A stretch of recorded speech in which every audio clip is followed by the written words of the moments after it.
After a quick call with my cousin, she forgot to hang up and I heard her trash talking me to my family. He thinks paying our mortgage makes him important. They laughed. I didn't respond until mortgage day came. I, 32M, never thought a simple phone call would destroy my relationship with my entire extended family. But sometimes life has a way of showing you exactly where you stand. It started 3 months ago on a Tuesday evening. My cousin had called about our grandmother's upcoming birthday party, asking if I could help with the venue costs since I'd been doing well with my tech consulting business. The conversation was brief, maybe 5 minutes about logistics and who was bringing what. She thanked me for offering to cover the hall rental. We said our goodbyes, and I thought that was it. Except she didn't hang up. What I heard next changed everything. Through the speaker, I could hear her walking into what sounded like a crowded room. Voices I recognized, my aunt, uncle, my other cousins. Then my cousin's voice, clear as day, announcing she'd just gotten off the phone with me. My aunt asked what I wanted, and my cousin launched into this casual explanation about the party costs. But then she added something that made my blood run cold. She told them how I'd immediately offered to pay, making some comment about how I always jump at the chance to throw money around like it makes me special. My uncle chimed in with a laugh, saying I probably thought paying for things made me the family hero. Then came the part that really stung. My cousin said I'd been acting like some big shot ever since I started helping with their mortgage payments, as if covering their monthly expenses made me important or gave me some kind of authority over family decisions. The room erupted in laughter. My aunt mentioned how I probably felt like the king of the family just because I had money. Another cousin added that I was always so eager to help financially, like I was trying to buy their love or something. They joked about how I'd probably expect them to bow down to me at family gatherings. The conversation continued for almost 20 minutes. They dissected everything from my clothes to my car to the way I talked about work. My cousin mentioned how I'd helped her family avoid foreclosure last year, but framed it like I was some kind of show-off who couldn't resist playing the savior. She said I probably went home and felt so proud of myself for being the family's personal ATM. They discussed other instances where I'd helped family members financially, my uncle's medical bills, my younger cousin's college tuition, the money I'd lent for my aunt's car repair. Each story got twisted into this narrative about me, trying to buy influence and respect. They made it sound like I was some desperate person who couldn't earn love naturally, so I had to purchase it. The worst part was hearing my grandmother's voice join in. She was supposed to be the family matriarch, the one person I thought truly appreciated everything I did. But she laughed along with the rest of them, saying I'd always been too eager to please, even as a kid. She mentioned how my parents had spoiled me with money instead of teaching me real values, and now I thought everything could be solved by writing checks. I sat there in my car, phone pressed to my ear, listening to the people I'd sacrificed for tear me apart. These were the same people who'd called me in tears when they couldn't make rent, who'd shown up at my door when their kids needed school supplies, who'd asked me to co-sign loans and cover emergencies. The same people who hugged me at family gatherings and told me how grateful they were to have someone stable in the family. Finally, my cousin must have realized her phone was still connected because the line went dead. I sat there for another hour, processing what I'd heard. The betrayal cut deeper than I expected. These weren't strangers criticizing me. This was my family, people I'd grown up with, people I'd trusted with my vulnerability and my resources. That night, I made a decision. I wasn't going to confront them or create drama. I wasn't going to give them the satisfaction of knowing I'd overheard their conversation. Instead, I decided to simply stop. No more financial help. No more stepping in during emergencies. No more being the family's backup plan. The first test came 2 weeks later when my cousin called in a panic. Her husband had lost his job unexpectedly, and they were going to be short on their mortgage payment.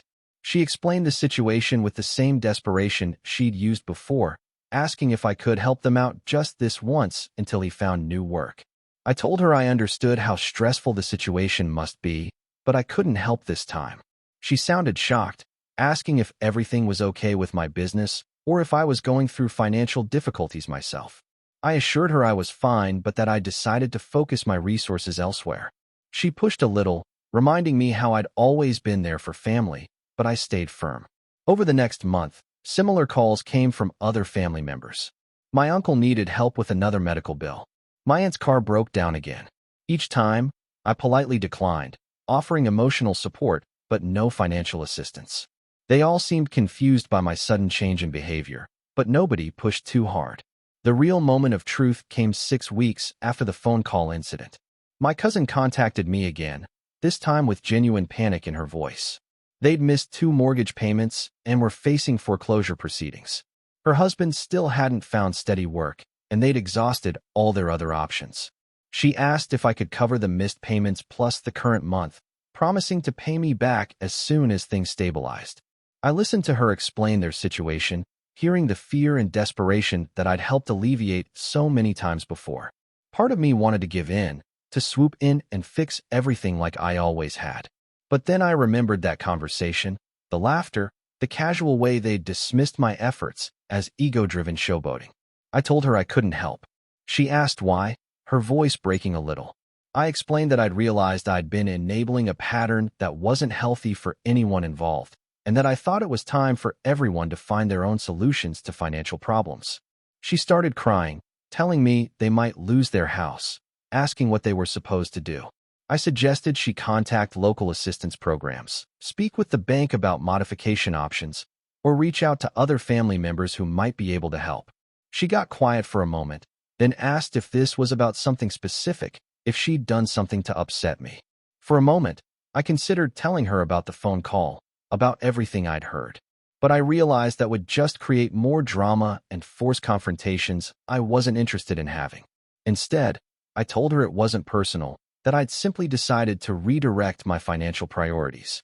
After we hung up, I felt a mixture of sadness and relief. Sadness because I knew they were genuinely struggling, but relief because I was finally setting boundaries that protected my own emotional well-being. Update 1. The fallout was swift and predictable.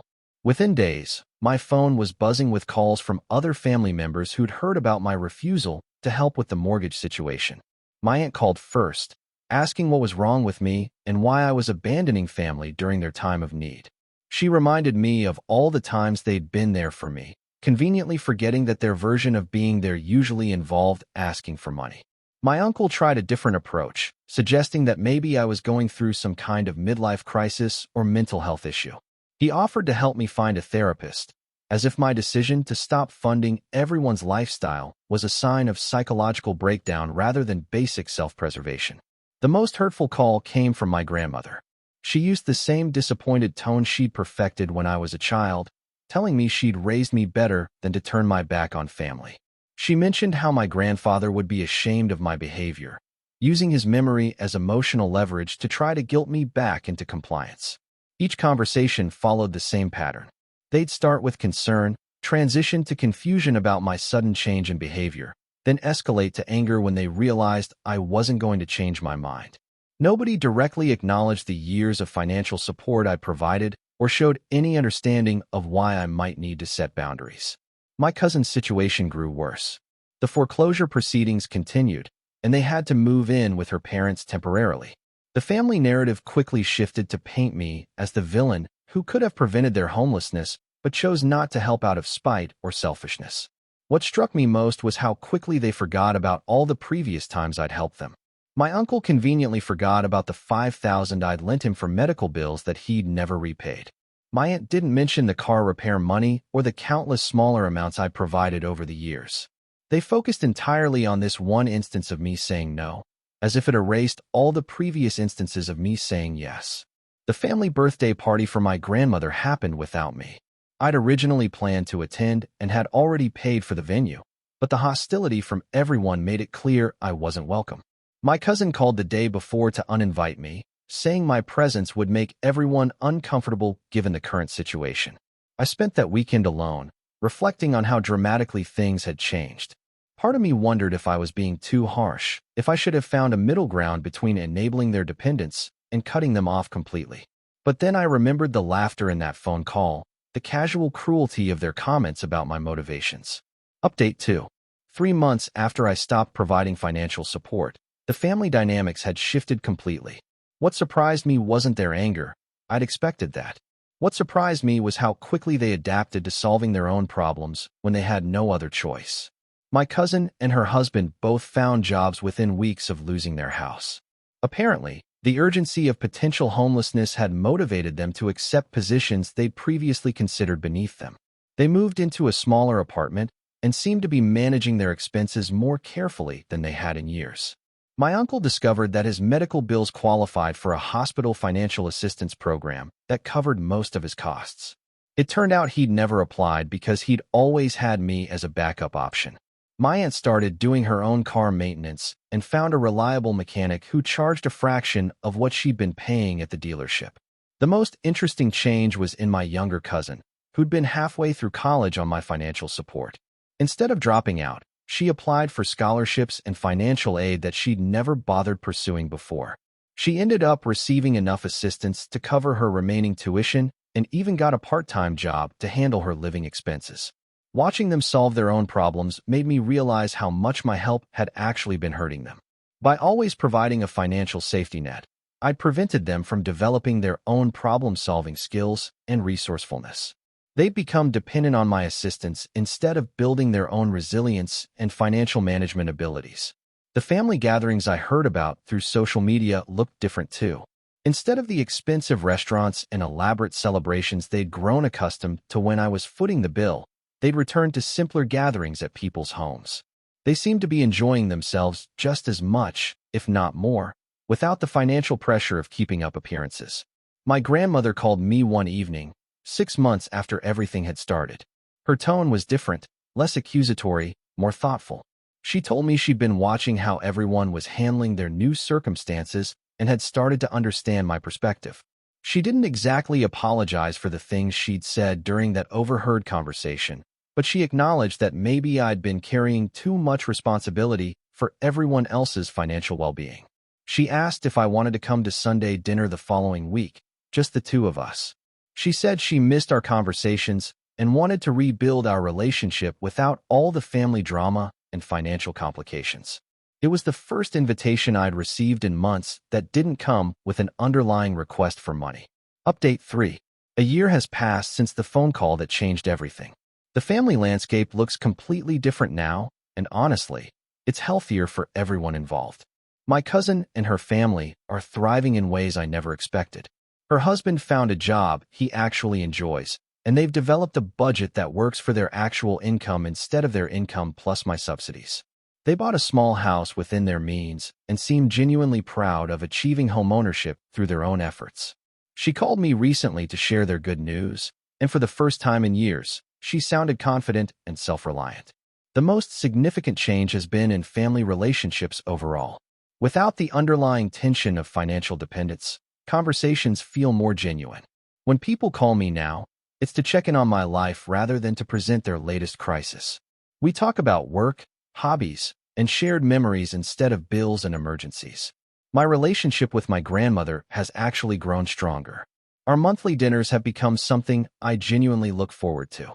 She shares stories about her childhood and asks about my business in ways that show real interest rather than evaluation of my earning potential. She's never directly apologized for that overheard conversation, but she's shown through her actions that she understands why I made the changes I did. Some relationships didn't survive the transition. My uncle remains convinced that I abandoned the family during their time of need, and we rarely speak now. My aunt still makes occasional passive-aggressive comments about how some people forget where they came from when they get successful. But honestly, losing those relationships has been more of a relief than a loss. They were built on financial dependency rather than genuine connection. The biggest surprise has been how much lighter I feel. For years, I carried the weight of everyone else's financial stability without realizing how much stress it was causing me. I'd been checking my phone constantly, waiting for the next emergency call, mentally calculating whether I could afford to help with whatever crisis was about to arise. Now I use my money for things that actually matter to me: travel, hobbies, investments in my own future.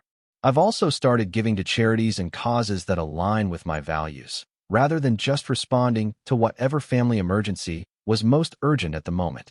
It feels good to support organizations that help people build long-term stability rather than just providing temporary fixes to immediate problems. Recently, my cousin asked if I regretted my decision to stop helping financially. I told her the truth, that I regretted waiting so long to set boundaries, but I didn't regret the boundaries themselves. The family is stronger now, more independent, and more authentic in their relationships with each other. Looking back, that accidental phone call was probably the best thing that could have happened. It showed me how my family really viewed my contributions and forced me to examine whether my help was actually helping anyone. Turns out, the best way to support people isn't always to solve their problems for them. Sometimes it's to step back and let them discover their own strength. The mortgage situation that started this whole drama was resolved without my help, and everyone learned valuable lessons about budgeting, financial planning, and personal responsibility. Most importantly, I learned that being valued for your wallet isn't the same as being valued for yourself, and that real family relationships should be able to survive without constant financial transactions.